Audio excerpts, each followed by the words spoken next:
Alright, we're going to do our first twofer here. And the reason for that is I missed some stuff.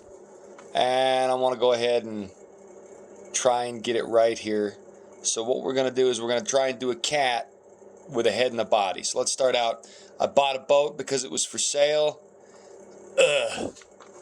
I became hooked on auctions after only going once. Get out of here. That one's almost okay. Alright, so to start with, as always with my stuff, because basically I'm using this whole calendar and I want to have a different origami for every day, or as in this scenario, on rare occasions I'll have 2 pieces of paper per day. And the reason is, otherwise I'd just be throwing this paper out. And it's like, well, you know what? Well, it would make my room messy, and I want a bloody clean room. So I'm going to use all the resources at my disposal. And let me tell you, it's bloody terrifying. Because if you're using your resources, you might make a mistake. And, well, it's like, what do I do with that mistake? Oh, now I feel bad about everything in my existence. Sorry, I love Jordan Peterson, but I love doing his accent as well. He's basically like Kermit the Frog, but Canadian, and that's excellent. That's excellent. People give Jordan Peterson a bad rep. The man's legitimate.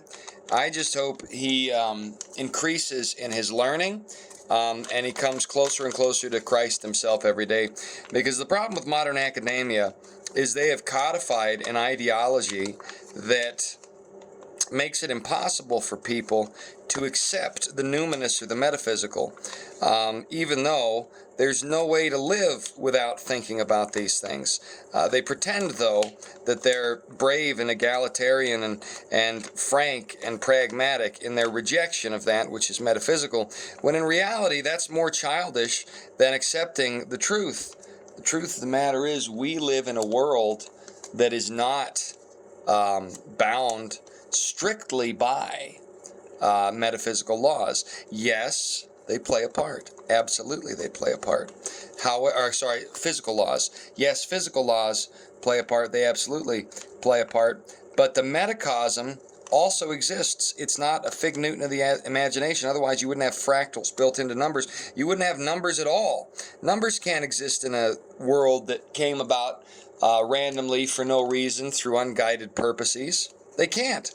The reason we have numbers and fractals which are inherent to those numbers is because the universe we live in is a subset of a greater reality. Now, the globalists and academia don't want us to believe that. They want us to believe that what we have now is all we have, and that it is all we will ever have. But that, ladies and germs, that is not the case. Okay, so next I've got to figure out exactly what these people want me to do. So I'm making a little kitty face here, and the thing of it is, to make that kitty face, they've decided to mess with me and make it hard to do the kitty face. So we're just going to say that, what are they trying to do? How did you even get to that point?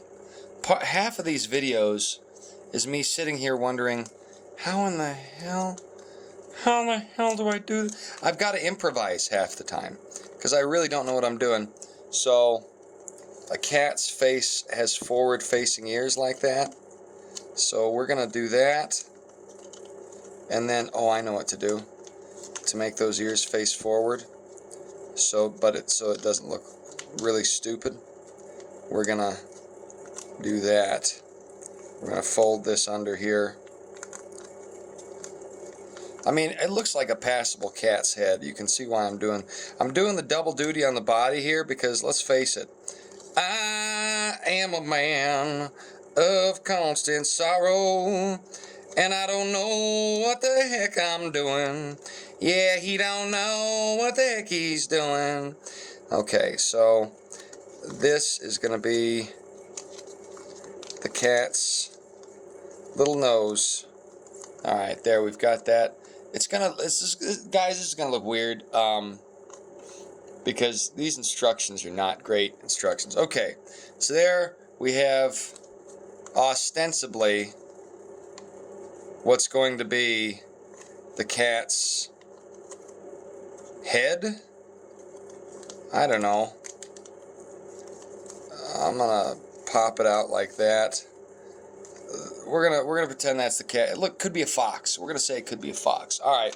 Now part 2, I got to do my little trick with the body again of this paper, where I cut off the end. And the thing is, if I did scissors, I mean, I'd have to make the fold anyway, because that's the best way to get an equilateral square, is to get a perfect triangle, and it's just easier to do it this way. So honestly, I'm saving us all some time and trouble when I go this route. Just makes it easy for everybody. Even if I do occasionally have a little frumpy dumpy there. Frumpy dumpy, that's what it sounds like when you eat too much blueberries. You get you a little frumpy dumpy. Okay. So, what are we going to do first? We got the square.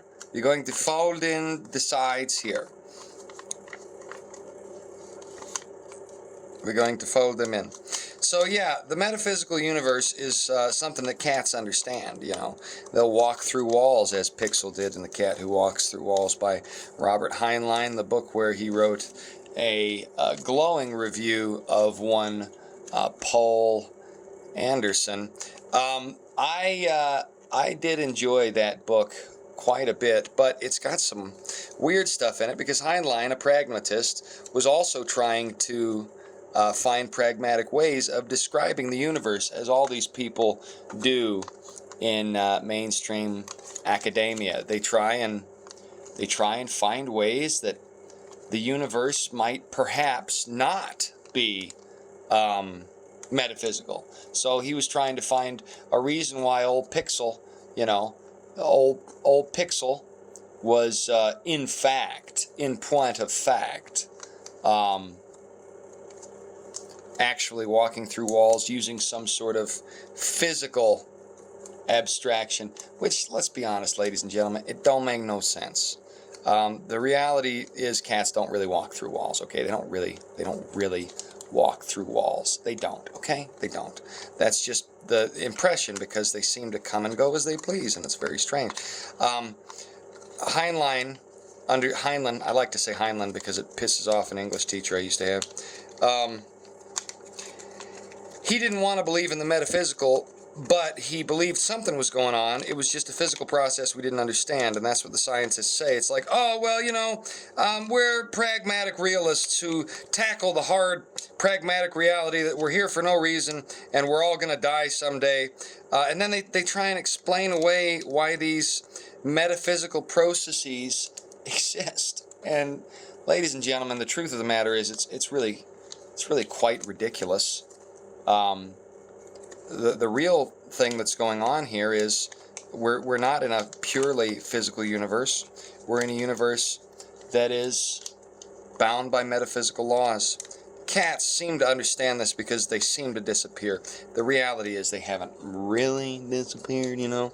What's really going on here with a cat is they just hide so darn well. You think, oh, where'd the kitty go?